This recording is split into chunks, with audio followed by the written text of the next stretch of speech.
अहो, उद्या बाबा रिटायर्ड होणार आहेत ना? मग काय ते उद्यापासून दिवसभर घरातच राहणार का? मोठी सून गीता आपल्या नवऱ्याला संजयला म्हणाली. संजय म्हणाला, हो गीता, हा काय प्रश्न आहे तुझा? आता बाबा घरात राहणार नाहीत, मग आणखी कुठे जाणार आहेत? ती म्हणाली, म्हणजे आता मला दिवसभर त्यांची सेवा करावी लागणार. 4 वेळा चहा, पाणी, नाश्ता, जेवण. बाप रे! अहो, तुम्ही तर त्या दिवशी म्हणत होतात की आता फक्त काही दिवसच मला बाबांची सेवा करावी लागणार, त्यानंतर नाही. मग आता तर बाबा पूर्ण दिवस डोक्यावर बसून नुसत्या ऑर्डर्स सोडतील. कधी हे द्या, कधी ते द्या, पूर्ण दिवस मी हेच काम करत राहू का? गीता रागाने म्हणाली. तेव्हा संजय म्हणाला, एकदा बाबांच्या रिटायरमेंटचे पैसे येऊ देत. अगं, बाबा म्हणत होते रिटायर्ड झाल्यानंतर ते त्यांच्या सर्व प्रॉपर्टीची वाटणी आणि त्यांना जे काही पैसे मिळणार आहेत ते तुम्हा दोघा भावंडांमध्ये अर्धे अर्धे वाटून देईन. मग वाटणी झाल्यानंतर आम्ही दोघे भाऊ सुद्धा वेगवेगळे राहणार. मग तेव्हा आपण बाबांना कायमचे निलेशकडे पाठवून देऊ. फक्त एकदा प्रॉपर्टीची वाटणी होऊ देत. पण गीता, तोपर्यंत तुला बाबांची सेवा करावी लागेल. तसेही मी तर तुझ्या आधीच विचार केला आहे की मी काही आयुष्यभर बाबांना आपल्यासोबत ठेवणार नाही. त्यामुळे तू त्यांची अजिबात काळजी करू नकोस. नवरा तिच्या मनातले बोलला. त्यामुळे गीता खूप खुश होऊन म्हणाली, हो, मी सुद्धा त्याच दिवसाची वाट पाहत आहे की कधी एकदा बाबांची प्रॉपर्टी आपल्या हातामध्ये येईल आणि कधी ते एकदा इथून जातील. तशाच प्रकारे जयवंतरावांची धाकटी सून माधुरीसुद्धा आपल्या नवऱ्याला निलेशला म्हणाली, बाबा उद्या रिटायर्ड होणार म्हणून ते खूप खुश असतील, पण मी मात्र खूप दुःखी आहे. उद्यापासून बाबा दिवसभर घरात राहणार म्हणजे आमचे स्वातंत्र्य तर पूर्णपणे संपणार. आणि वरून त्यांना वेळेवर चहा, नाश्ता, 2 वेळचे जेवण द्या, ते वेगळेच. कमीत कमी ते जेव्हा ऑफिसला जात होते तेव्हा सकाळी सकाळी घरातून बाहेर जायचे आणि मग त्यानंतर रात्रीच त्यांचा चेहरा पाहायला मिळायचा. पण आता अख्खा दिवस त्यांचा चेहरा पाहावा लागणार. शी बाई! अहो, तुम्ही असे घुम्यासारखे माझ्याकडे का बघत आहात? काहीतरी बोला, मी तुमच्याशी बोलतेय. निलेश, यातून काहीतरी मार्ग काढा जेणेकरून मला त्यांची सेवा करावी लागणार नाही. तसेही उद्यापासून दिवसभर बाबांचा चेहरा पाहण्यात मला काही इंटरेस्ट नाही. निलेश म्हणाला, माधुरी, हे विसरू नकोस. जर तू बाबांची सेवा केलीस तरच आपल्याला मेवा मिळणार आहे. अगं, तू विसरलीस का? बाबांच्या रिटायरमेंटचे पैसे येणार आहेत आणि बाबा त्या पैशांची सुद्धा वाटणी करणार आहेत. मग तू जर बाबांची काळजी घेतली नाहीस तर मग आपल्याला काहीच मिळणार नाही. तू बघतेस ना, मोठी वहिनी कशी बाबांच्या पुढे पुढे करत असते. माधुरी म्हणते, बरोबर बोलत आहात तुम्ही. मी तर हे विसरूनच गेले होते. आता मलाही बाबांची काळजी घेण्यास मागे राहून चालणार नाही. दुसऱ्या दिवशी ऑफिसमधील लोकांनी मिळून जयवंतरावांसाठी एक पार्टी ठेवली आणि कार्यक्रम झाल्यानंतर त्यांना रिटायरमेंटचे पैसे देण्यात आले. त्यांची दोन्ही मुले सुना कार्यक्रमाला उपस्थित होते. जयवंतरावांचा खूप सन्मान केला गेला आणि तिथले मॅनेजर साहेब मुलांना म्हणाले, तुमच्या बाबांनी आयुष्यभर खूप मेहनत केली आहे.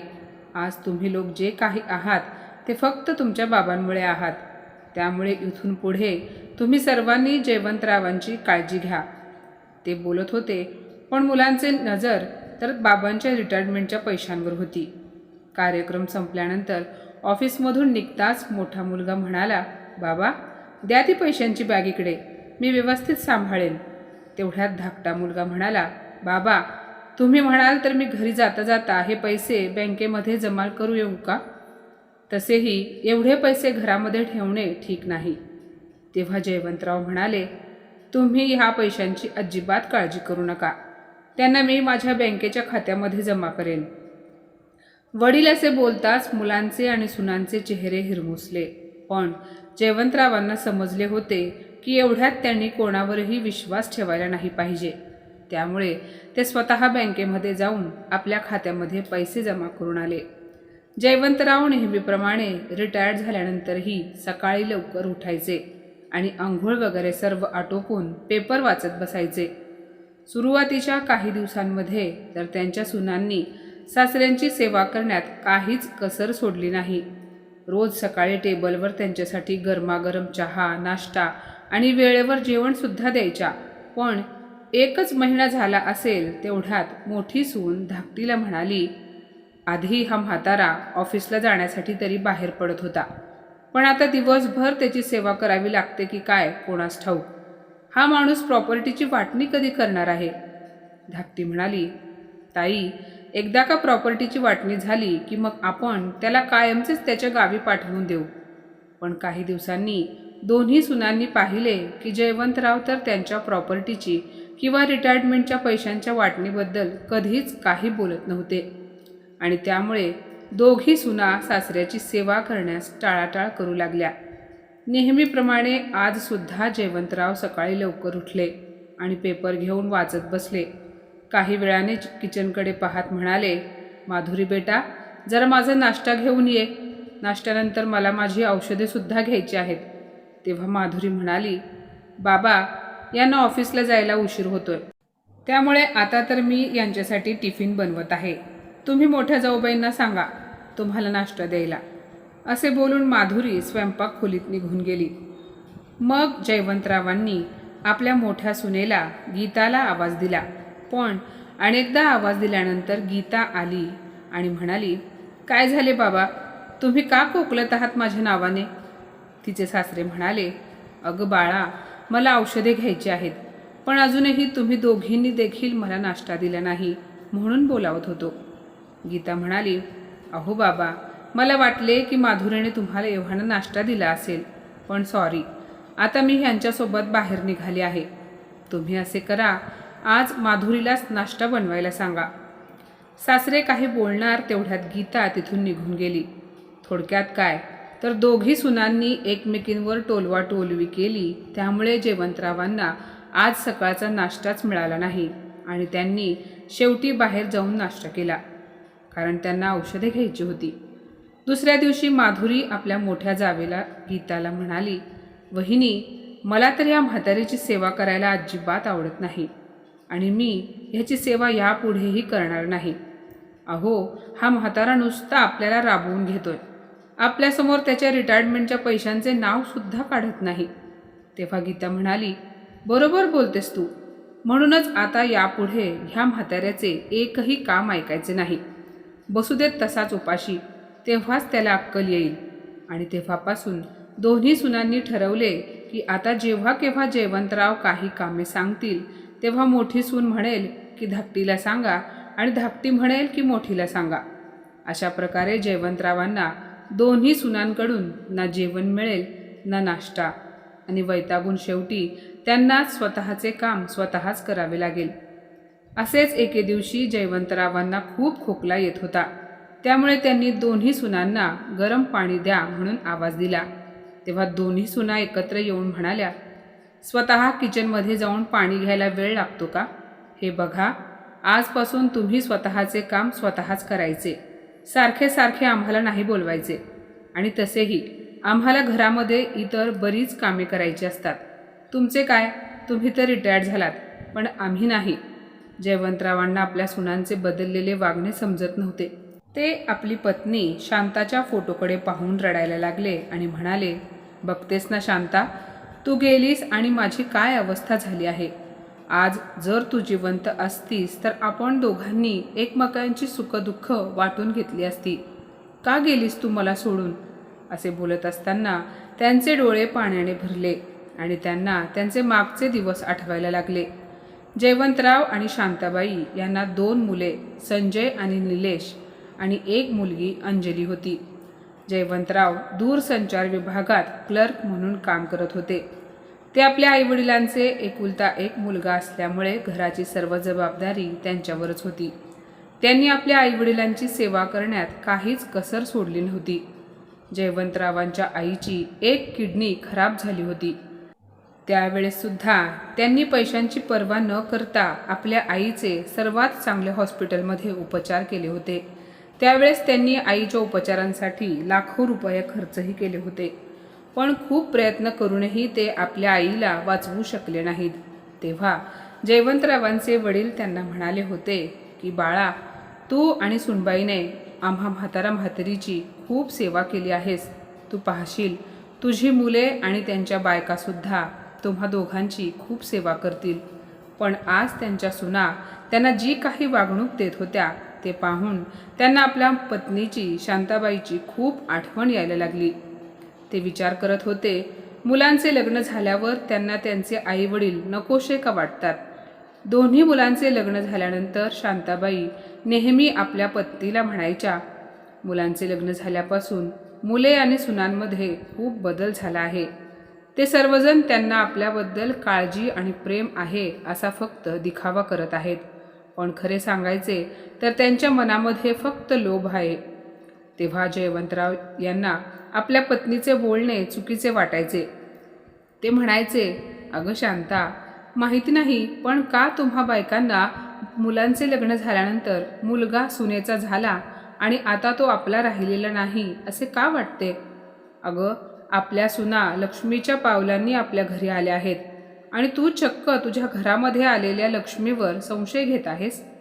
पण आज मला समजले आहे, माझी बायको नेहमी खरेच बोलत होती, पण तेव्हा मी तुझ्या बोलण्याकडे दुर्लक्ष करत होतो. बहुतेक शांताला कळून चुकले होते की म्हातारपणात तिची कोणीही सेवा करणार नाही, त्यामुळेच ती लवकर वर गेली. शांता, मीही तुझ्यासोबत वर आलो असतो तर खूप चांगले झाले असते असे बोलत असताना ते आपल्या पत्नीच्या फोटोकडे पाहून रडायला लागले. तेव्हा अचानक त्यांच्या मोबाईलची रिंग वाजली. त्यांच्या मुलीचा, अंजलीचा फोन आला होता. अंजली म्हणाली, बाबा कसे आहात तुम्ही. जयवंतराव आपल्या मुलीचा आवाज ऐकून खूप खुश झाले. त्यांना आपल्या मुलीला कोणतेही टेन्शन द्यायचे नव्हते, त्यामुळे ते म्हणाले, मी ठीक आहे बाळा. तरीही अंजली आपल्या बाबांच्या आवाजावरून म्हणाली, बाबा पण तुमच्या आवाजावरून तर मला असे वाटते की तुमची तब्येत काहीशी ठीक नाही. तेव्हा बाबा म्हणाले, नाही बाळा, आता वय झाले त्यामुळे तब्येतीत चढ उतार चालायचेच. अगं बेटा, मला जरा खोकल्याचा त्रास होतोय, बाकी काही नाही. ठणठणीत आहे तुझा बाबा, तू अजिबात काळजी करू नकोस. अंजली म्हणाली, मग संजू दादाला किंवा निलेश दादाला घेऊन चांगल्या डॉक्टरांकडे जा. सतत खोकला येणे देखील चांगले नाही. अंजली दुसऱ्या शहरामध्ये राहत होती, जे साधारण 5 तासांच्या अंतरावर होते. ती म्हणाली, बाबा तुम्हाला भेटण्याची खूप इच्छा होत आहे, पण माझ्या मुलांच्या परीक्षासुद्धा जवळ येत आहेत, त्यामुळे आता तर मी येऊ शकणार नाही. पण तुम्ही डॉक्टरांकडे जा आणि तुमची औषधे वेळेवर घेत जा आणि स्वतःची काळजी घ्या. जयवंतराव म्हणाले, हो बाळा, तू अजिबात काळजी करू नकोस माझी. असे बोलत असताना त्यांना खोकल्याची जोरात उबळ आली. तेवढ्यात त्यांची मोठी सून गीता म्हणाली, हे काय बाबा, अहो किती खोकत आहात तुम्ही. खोकताना तोंडावर हात ठेवून खोकत जा. इथे घरामध्ये आमची लहान मुले आहेत. तुमच्यामुळे आम्हाला किंवा आमच्या मुलांना सुद्धा खोकला झाला तर काय करायचे. तुमचे सर्व आयुष्य जगून झाले आहे, पण आम्हाला अजून खूप जगायचे आहे. अहो तुम्हाला घरात फसून फक्त आरामच तर करायचा आहे, पण आम्हा सर्वांना तर दिवसभर घरातील कामे करावी लागतात. मुलांची शाळा, त्यांचा अभ्यास आणि स्वयंपाकघरसुद्धा सांभाळावे लागते. यानंतर पुढे कधीही खोकताना तोंडावर हात ठेवत जा. त्यानंतर धाकटी सून तरी कशी बरं मागे राहील बोलायला. ती म्हणाली, बाबा मी तर म्हणते तुम्ही तुमच्या खोलीबाहेर जास्त येतच जाऊ नका. जयवंतराव बिचारे स्वतःसाठी फक्त गरम पाणी घ्यायला आले होते, जे त्यांनी आपल्या सुनांना मागितले होते.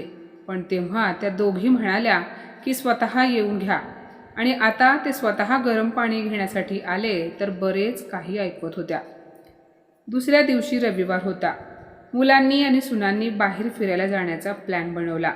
घरातील वॉशिंग मशीन खराब झाली होती, त्यामुळे जयवंतरावांची 4 दिवसांची कपडे धुवायची तशीच पडली होती. त्यांना ठाऊक होते की त्यांच्या सुना त्यांना प्यायला पाणी देत नाही तर त्यांचे कपडे मशीनला लावणे तर खूप दूरची गोष्ट आहे. त्यामुळे जयवंतराव स्वतः कपडे धुवायला बसले.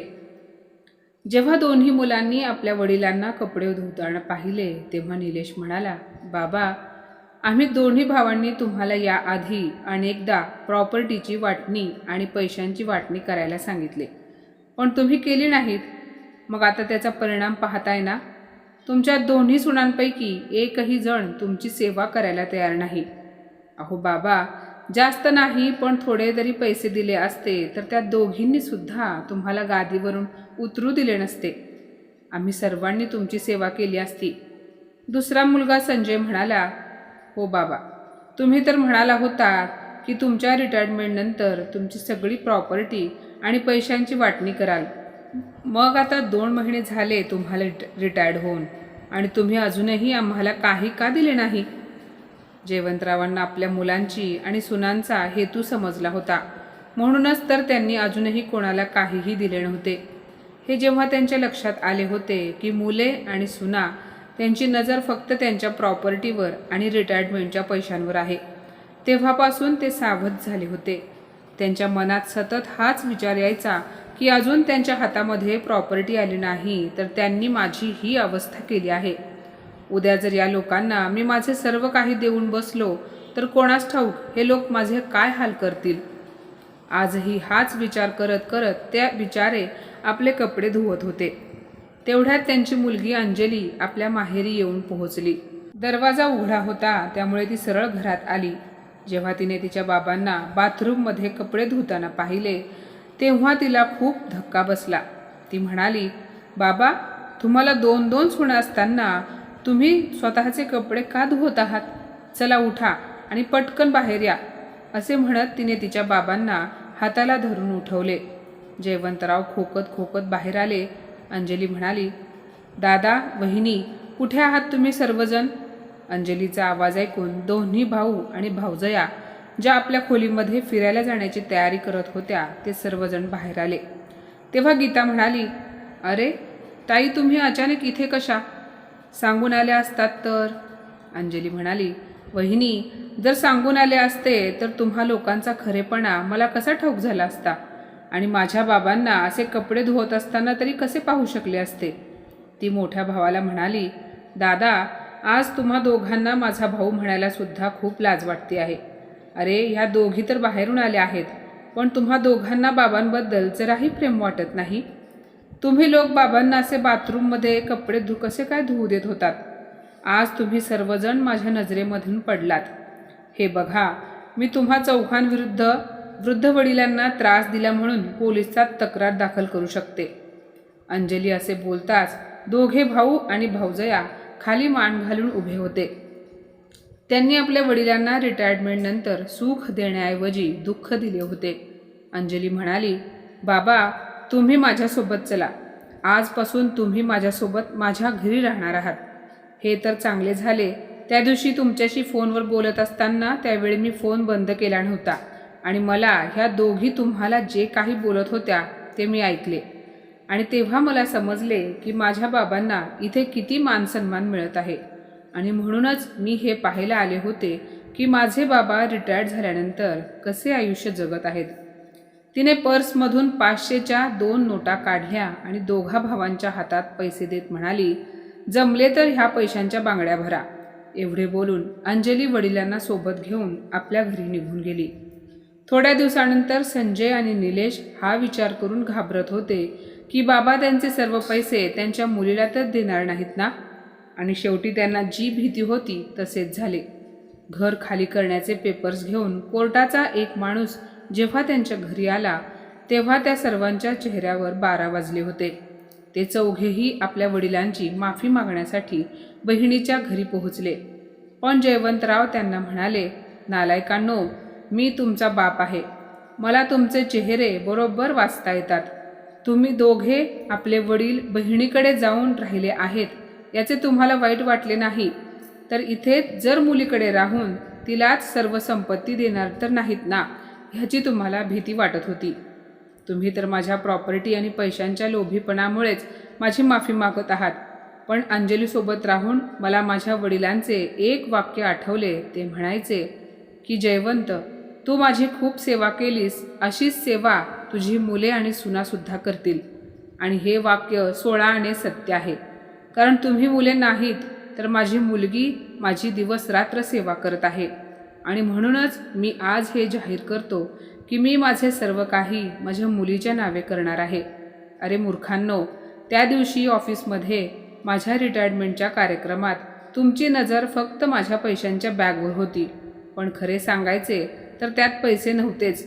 तुम्हाला एवढीही अक्कल नाही की रिटायरमेंटचे पैसे कोणी बॅगेत देतात का? पैशांची बॅग माझ्याकडे द्या, मी सांभाळतो, असे तुम्ही दोघेही म्हणत होतात. तेव्हा मला तुमची परीक्षा घ्यायची होती आणि त्या परीक्षेत तुम्ही नापास झाला आहात. हे बघा, तुम्ही चौघेही निघा इथून. यापुढे माझी मुलगी तिच्या मर्जीने काय करेल ते करेल. तुम्ही 2 मुले फक्त नावाला आहात, ज्यांना वडील नको पण त्यांची प्रॉपर्टी हवी आहे.